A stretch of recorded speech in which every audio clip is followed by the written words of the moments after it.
Futebolaço, eu sou o Dieguinho. Bom, galera, tá entrando no ar a nossa primeira edição deste sabadão, como sempre, com muitas informações para trazer para vocês. Antes disso, ó, dedo no like no começo do vídeo que já me ajuda bastante. Se for novo aqui no canal, não esqueça de se inscrever, ativar o sininho das notificações e, claro, seguir a gente também lá no Instagram. Beleza? E ó, jogo do Vascão vai rolar segunda-feira pelo Campeonato Carioca contra o Boa Vista às 7h30 da noite em São Januário. E você pode estar apostando na partida do Gigantão da Colina. Final de semana agora tem clássicos, tem Flamengo e Botafogo, tem também clássico lá em São Paulo. E você pode estar apostando na 1xBet. O link tá aqui ó, no primeiro comentário fixado do vídeo. Clica lá, se cadastra, utiliza o nosso cupom promocional que é a palavra Futebolaço com T mudo, que você ganha bônus no seu primeiro depósito. Até R$ 1.200 eles dobram ao seu primeiro depósito. 1xBet, parceira do canal Futebolaço. Link tá aqui ó, no primeiro comentário fixado. Além de apostar e ganhar uma grana, vocês ajudam aqui o meu trabalho.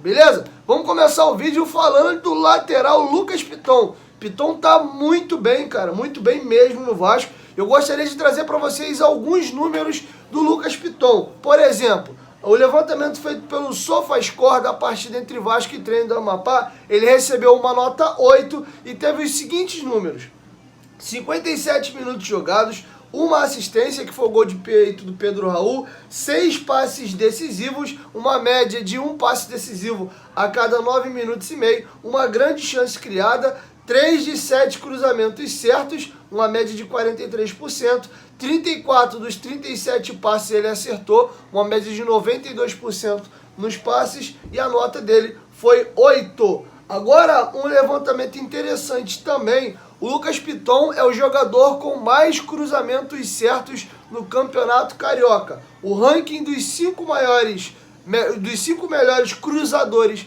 do Carioca vem Piton em primeiro, com 5 jogos. Ele deu 15 cruzamentos certos. O segundo colocado é o Marçal do Botafogo, com 10 cruzamentos certos, sendo que o Marçal tem um jogo a mais. Ele jogou 6 jogos pelo Botafogo. John Arias, 6 jogos também, 10 cruzamentos certos. O Joazi da Portuguesa, 9 cruzamentos certos em 6 jogos também.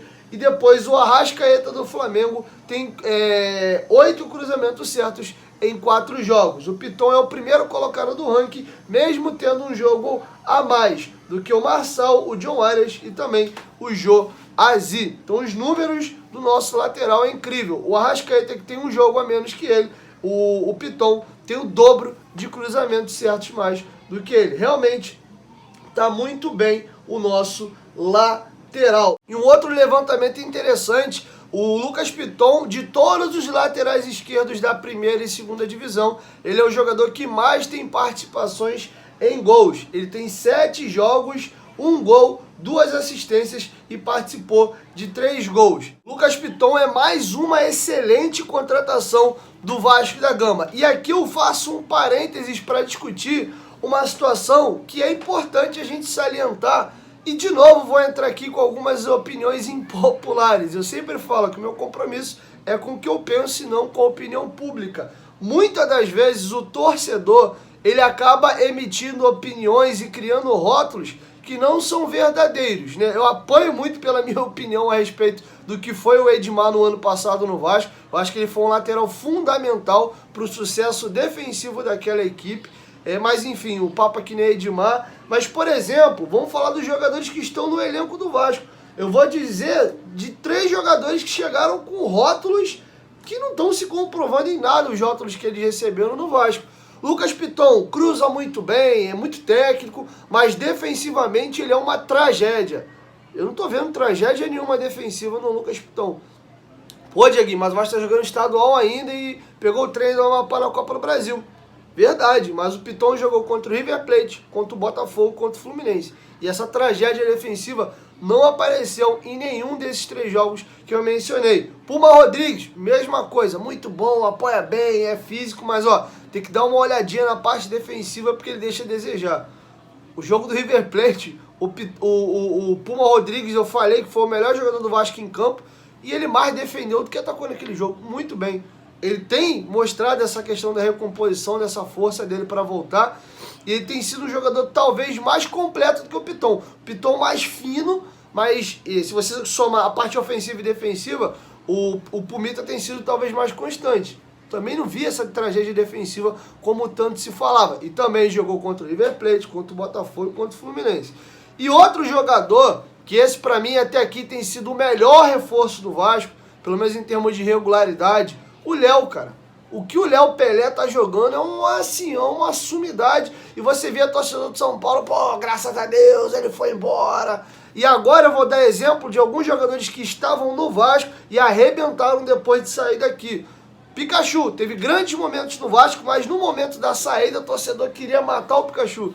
E o Pikachu, no ano seguinte, pelo Fortaleza, o melhor lateral direito do Campeonato Brasileiro, eleito na seleção do campeonato. Um dos artilheiros do Fortaleza na temporada.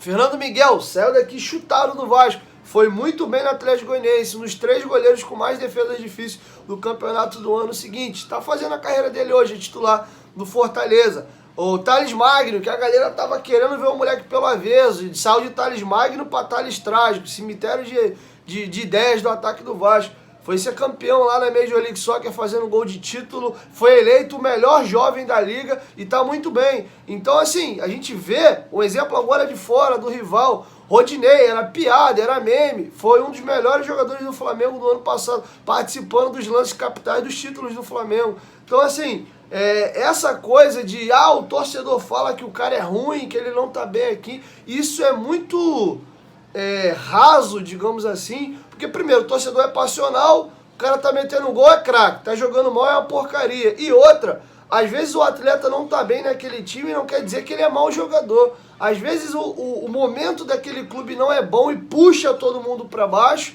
ou às vezes o cara tá passando algum drama pessoal, familiar, e a gente não sabe, e aquilo interfere dentro de campo, ou até mesmo o jogador já tá sem clima no clube. É o caso, por exemplo, do Léo. O Léo teve uma proposta para ser vendido para a França, o São Paulo falou que não ia negociar, ele vendia na virada do ano, e aquilo chateou o Léo. O Léo deu uma murchada e já estava há muito tempo no São Paulo. Essa vinda ao Vasco, retorno ao Rio de Janeiro, ele gostou muito da história do Vasco, na entrevista que ele deu. Ele fala que ele já passou esse tipo de preconceito e o grupo acolheu ele muito bem.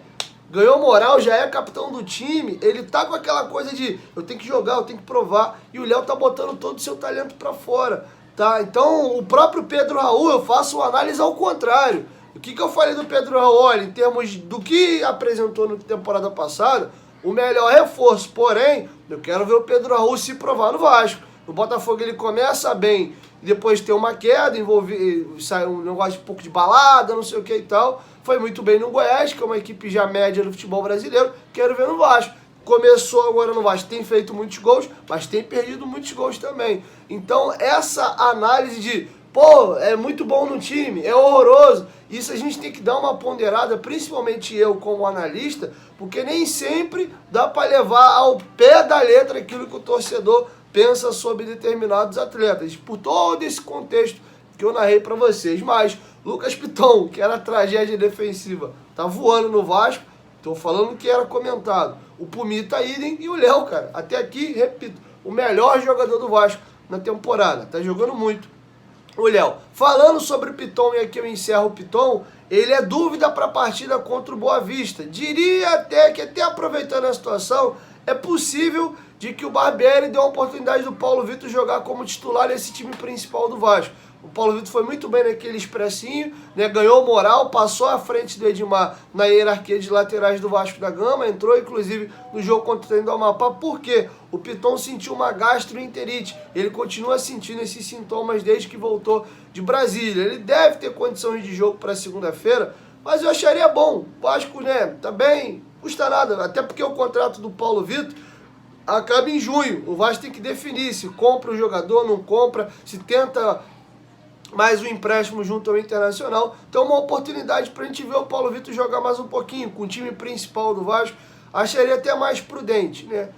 Enfim, quero te ouvir, deixa sua opinião aqui embaixo nos comentários, se vocês acham que é melhor realmente o Barbieri pegar essa minha ideia aí. Bom, uma informação dada pelos copeiros do canal Atenção Vascaínos: com a saída do Thiago Rodrigues para o Vitória, a camisa 1 do Vasco fica vaga e o Léo Jardim deve pegar essa camisa para ele. O Ivan segue com a 97. Mais um motivo para a gente ratificar aqui de que o Vasco está apostando mais no Léo Jardim. Não à toa comprou o jogador. O Ivan veio por empréstimo. Eu, Diego, tenho um carinho melhor pelo Ivan. Acho o Ivan, até por ter visto mais, queria que ele fosse titular. Mas enfim, o Léo Jardim até aqui não comprometeu. Vamos ver. Graças a Deus, hoje a gente tem 2 bons goleiros. Bom, para finalizar, 2 informações curtinhas aqui, a gente encerra o nosso vídeo. Primeiro, atacante Lelê. Mais 2 clubes se mostraram interessados na contratação do jogador. Internacional e Cruzeiro. Além do Vasco, que eu já mencionei para vocês ontem aqui no canal, Atlético Paranaense, Bahia e Fluminense também já demonstraram interesse no jogador. A informação é dos companheiros do O Globo. E reitero o que eu disse. O Itaboraí Profut tem preferência em vender o jogador. O Vasco larga na frente nesse momento por ter aberto a negociação, mas a proposta do Vasco é por empréstimo com opção de compra no final do empréstimo. O Itaboraí quer 5 milhões pelo jogador. Chegar já pagando 5 milhões no Lelê pelo que ele apresentou no estadual, eu acho loucura.